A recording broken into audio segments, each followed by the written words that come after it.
नमस्ते दोस्तों, today trending channel में आपका स्वागत है। दोस्तों बता दें कि लद्दाख की गालवन घाटी में सोमवार रात को भारत और चीन के सैनिकों में हिंसक झड़प हुई थी। इनमें से एक शहीद कर्नल संतोष बाबू 16 बिहार रेजिमेंट के कमांडिंग ऑफिसर थे। उनके साथ झारखंड के कुंदन ओझा और हवलदार पलानी भी शहीद हुए हैं। कर्नल संतोष पिछले 18 महीने से लद्दाख में भारतीय सुरक्षा में तैनात थे। बता दें कि सेना के सूत्रों के मुताबिक लद्दाख में पेट्रोलिंग पॉइंट 14 पर कर्नल संतोष और 2 जवानों के साथ चीन के सैनिकों ने झड़प की थी। वहीं शहीद संतोष बाबू तेलंगाना के सूर्यापेट के रहने वाले थे। अब उनके परिवार में पत्नी, एक बेटा और एक बेटी है। उनके पिता फिजिकल एजुकेशन टीचर है। शहीद कर्नल संतोष बाबू हैदराबाद के सैनिक स्कूल से एनडीए के लिए चुने गए थे। बता दें कि 45 साल पहले चीन बॉर्डर पर भारत के जवान शहीद हुए थे। 20 अक्टूबर 1975 को अरुणाचल प्रदेश के तुलुंगला में असम राइफल की पेट्रोलिंग पार्टी पर एम्बुश लगाकर हमला किया गया था। इसमें भारत के 4 जवान शहीद हुए थे। वहीं मई से तनाव, जून में 4 बार बातचीत, फिर भी हिंसा भड़की।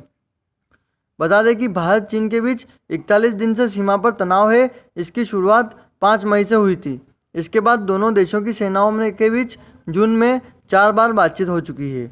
बातचीत में दोनों देशों की सेनाओं के बीच रजामंदी बनी थी कि बॉर्डर पर तनाव कम किया जाए या डी एक्सलेशन किया जाए।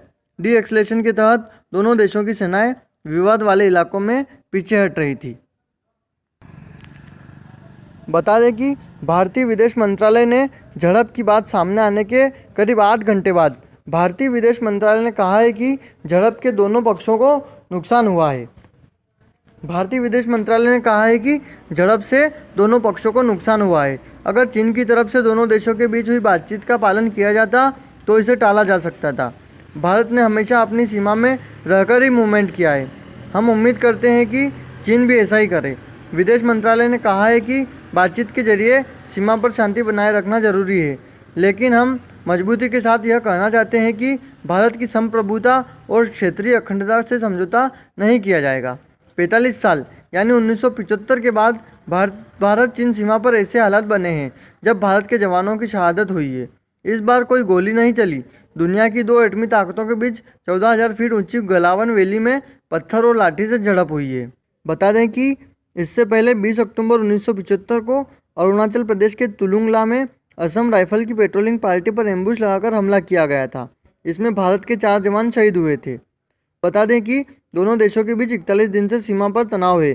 इसकी शुरुआत 5 मई से हुई थी। इसके बाद दोनों देशों की सेनाओं के बीच जून में ही 4 बार बातचीत हो चुकी है। बातचीत में दोनों देशों की सेनाओं के बीच रजामंदी बनी थी कि बॉर्डर पर तनाव कम किया जाए या डी एक्सलेशन किया जाए।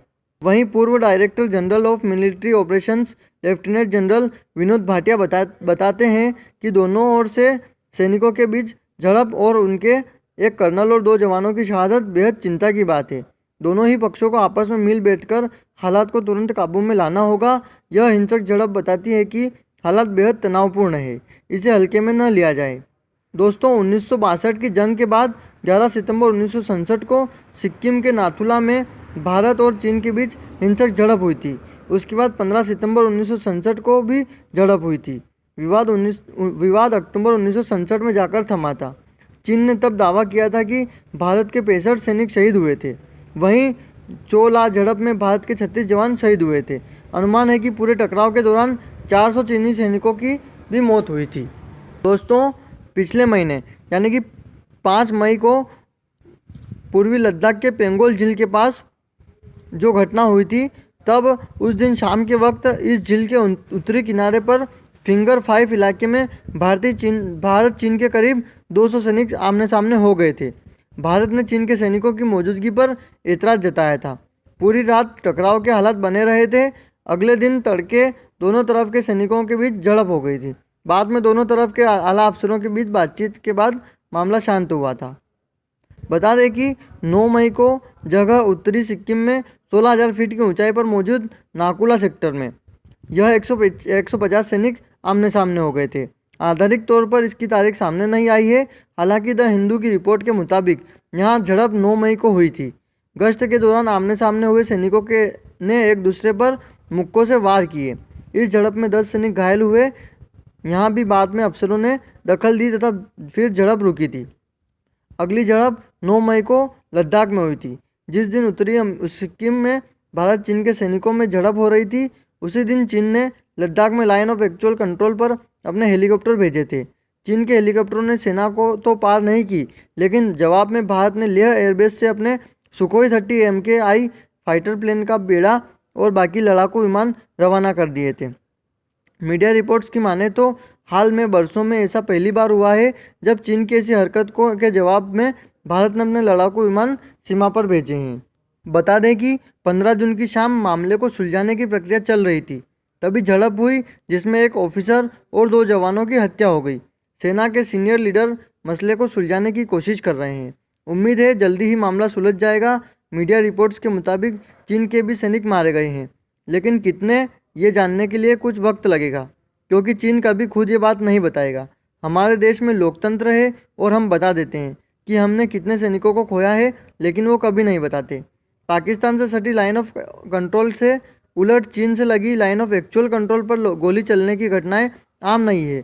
गोली सोमवार शाम भी नहीं चली है, यानी जो मौतें हुई है उसका कारण हाथापाई हो सकता है। इस घटना के चलते भारत चीन के बीच जिस मसले को सुलझाने की कोशिश 1 महीने से भी ज़्यादा वक्त से हो रही है, वह अब और ज़्यादा लंबी खींचेगी। सब कुछ सामान्य होने में देरी होगी। बता दें कि यह स्थिति बहुत गंभीर है, इससे और ज़्यादा गंभीरता से निपटना है ताकि हालात सामान्य हो सके। 1967 में सीमा पर एक बड़ा ऑपरेशन हुआ था नाथुला पर। इसके बाद 1975 में अरुणाचल में, और उसके बाद तो भारत और चीन सीमा पर एक भी गोली नहीं चली थी। दोस्तों, चीन ने जिस गालवन घाटी में भारत के 3 जवानों की जान ले ली है, वह गालवन घाटी लद्दाख में एलसी पर स्थित है। बगल में गालवन नदी बहती है।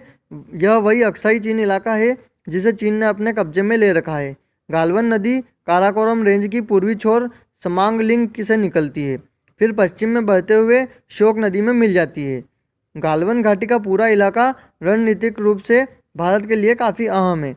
भारतीय सैनिक गालवन नदी में भी नाव के जरिए नियमित गश्त करते हैं ताकि चीन के अतिक्रमण को रोका जा सके। 1962 के युद्ध में भी गालवन उन प्रमुख जगहों में था जहां भारतीय चीनी सेना के बीच युद्ध हुआ था। बता दें कि 1962 में चीन के भारतीय इलाकों पर कब्जों के दावों के बाद दोनों देशों की सेनाएं एक दूसरे के सामने आ गई थी। दरअसल भारतीय गोरखा सैनिकों ने 4 जुलाई 1962 में घाटी में पहुंचने के लिए एक पोस्ट बनाई थी। इस पोस्ट ने समांगलिंग के एक चीनी पोस्ट के कम्युनिकेशन नेटवर्क को काट दिया, जिसे चीन ने अपने ऊपर हमला बताया। इसके बाद चीनी सैनिकों ने गोरखा पोस्ट को 100 गज की दूरी पर घेर लिया। भारत ने चीन को धमकी दी थी कि वह इसे किसी भी कीमत पर खाली कराकर रहेगा। इसके बाद भारत ने 4 महीने तक इस पोस्ट पर हेलीकॉप्टर के जरिए खाद्य और सैन्य सप्लाई जारी रखी थी। बता दें कि भारत चीन युद्ध 20 अक्टूबर 1962 को शुरू हुआ था। चीन की पीपल्स लिबरेशन आर्मी ने इस गालवन पोस्ट पर भारी गोलीबारी और बमबारी के लिए एक बटालियन को भेजा था। इस दौरान यहाँ 33 भारतीय मारे गए थे। कई कंपनी कमांडर और अन्य लोगों को चीनी सेना ने बंदी बना लिया था। इसके बाद से चीन ने अक्साई चीन पर अपने दावों वाले पूरे क्षेत्र पर कब्जा कर लिया था। बता दें कि गालवन घाटी अक्साई चीन क्षेत्र में है। इसके पश्चिमी इलाके पर 1956 से चीन अपने कब्जे का दावा करता आ रहा है। 1960 में अचानक गालवन नदी के पश्चिमी इलाके, आसपास की पहाड़ियों और श्योक नदी घाटी पर चीन अपना दावा करने लगा, लेकिन भारत लगातार कहता रहा है कि अक्साई चीन उसका इलाका है। इसके बाद ही 1962 में भारत चीन युद्ध के बीच युद्ध हुआ था।